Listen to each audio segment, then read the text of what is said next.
j'aimerais vous raconter une histoire. En 2009, j'ai été envoyé à Kinshasa par la Fondation Hirondelle, une organisation suisse qui crée ou soutient des radios dans des pays en crise. En l'occurrence, en République démocratique du Congo, à Radio Okapi. Ma mission était de retravailler l'habillage musical de la radio. L'habillage, c'est tous les jingles et autres tapis musicaux qui font l'identité d'une radio. Là, l'idée, c'était d'avoir un habillage contemporain, mais qui soit adapté au Congo, en lien avec la musique du pays. Autrement dit, collaborer avec des musiciens congolais. Au final, ça a donné par exemple quelque chose comme ça. Okapi, Okapi, Radio Okapi, Okapi. En arrivant, j'ai commencé par organiser une audition. Et là, ça a été une claque. Il y avait beaucoup de monde, les musiciens commençaient à improviser un peu partout en attendant leur tour, et moi j'entendais des trucs extraordinaires juste en passant, comme ça. En fin d'après-midi, j'ai demandé à une des musiciennes si elle était d'accord que j'enregistre ce qu'elle improvisait, juste pour avoir une trace. Donc 3-4, je mets le micro en place, une prise, et ça donne ça.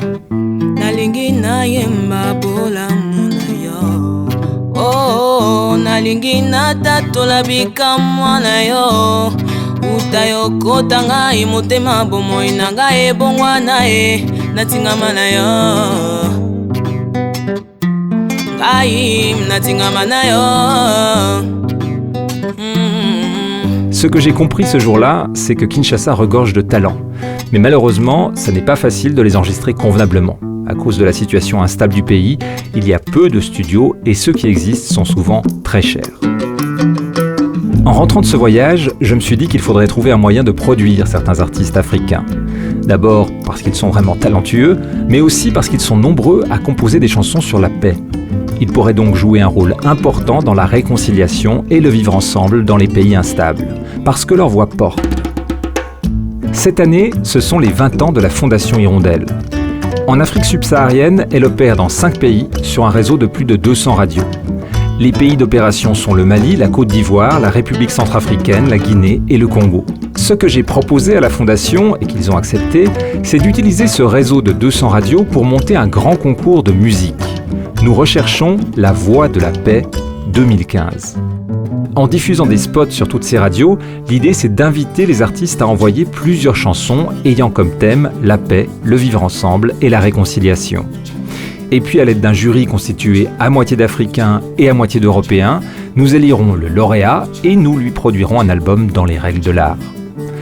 Ensuite, cet album sera diffusé sur le réseau des 200 radios partenaires et l'objectif c'est de faire de cet album un succès populaire qui portera cet idéal de paix et de vivre ensemble. Et puis, le disque sortira également en Occident avec une distribution mondiale. C'est pour rendre cette idée, ce rêve possible, que nous avons créé, avec une dizaine de musiciens, journalistes et humanitaires, l'association Kimia Cantus. Kimia signifie paix en lingala, Cantus, c'est chanson en latin. Kimia Cantus est une association à but non lucratif. Ça veut dire que si l'exploitation de ce disque ou de ce projet génère par chance des bénéfices, ceux-ci serviront intégralement à d'autres projets du même type, comme par exemple le même concours pour l'année 2016. On peut se demander si quelques chansons peuvent sérieusement contribuer à la stabilisation d'un pays en crise.